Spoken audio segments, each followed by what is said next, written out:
To teach her cheating husband a lesson, the woman secretly set a trap in the forest. But she had no idea that her husband was right behind her, slowly approaching with a wooden stick in his hand. Unaware of the danger, Xiaomei continued fiddling with the trap. Just as her husband raised the stick, preparing to strike, a strange sound from deep within the forest caught her attention. Even so, she still didn't notice him. Seizing the opportunity, he knocked her unconscious with a heavy blow. Seeing Xiaomei lying motionless, Dashan panicked and threw away the stick. He stepped forward to check on her, but accidentally triggered the trap himself. He tried to break free with all his strength, and the noise ended up waking Xiaomei. When she saw him, Dashan quickly made excuses, claiming he had just arrived. Xiaomei didn't believe a word. She grabbed a stick and was about to finish him off. But just as she was about to strike, terrifying sounds came from behind, dense footsteps approaching rapidly. Realizing danger was closing in, Xiaomei suddenly gave her husband a charming smile, dropped the stick and ran deeper into the forest. Dashan was stunned.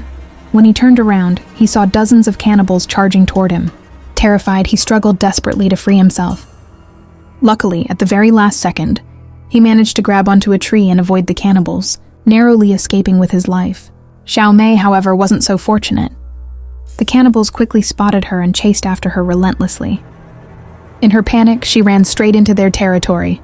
With nowhere left to run, she could only pray they wouldn't find her. At the critical moment, a large hand suddenly pulled her into a cave. When she came to her senses, she realized it was her husband who had saved her. Still unable to forgive his betrayal, Xiaomei picked up a stick and hurled it at him. Dashan barely dodged the fatal blow. Seeing that his wife would never forgive him, he tried to escape again, but she soon caught up and struck him hard.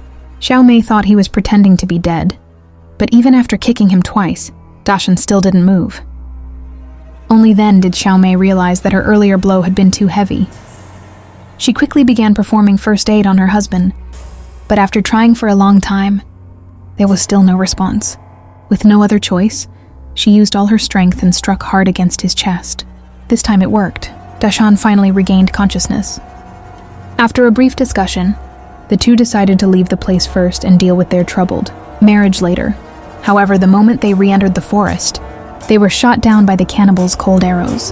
When Xiaomei woke up again, she found herself tied to a wooden stake. While Dashan was nowhere to be seen, the cannibals had intended to offer him to the river as a sacrifice. As for Xiaomei, because of her beauty, the tribe decided after discussion to burn her alive as an offering to the fire god. Before long, blazing flames rose around her.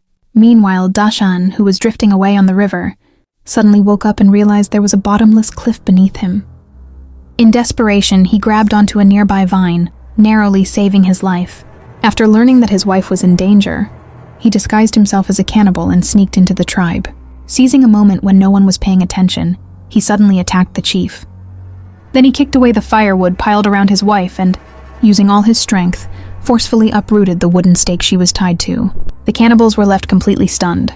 Before they could react, Dashan carried the stake and ran straight toward the cliff. After a terrifying fall, the two plunged into the sea and successfully escaped. The cannibals refused to give up and continued chasing them, but fortunately, the couple ran fast enough to reach the forest and shake off their pursuers. They then found the wooden raft they had discovered earlier, carried it to the other side of the island, and pushed it into the sea. In the end, the husband and wife finally escaped alive, overcoming the crisis. After this ordeal, they let go of their past grievances, reconciled,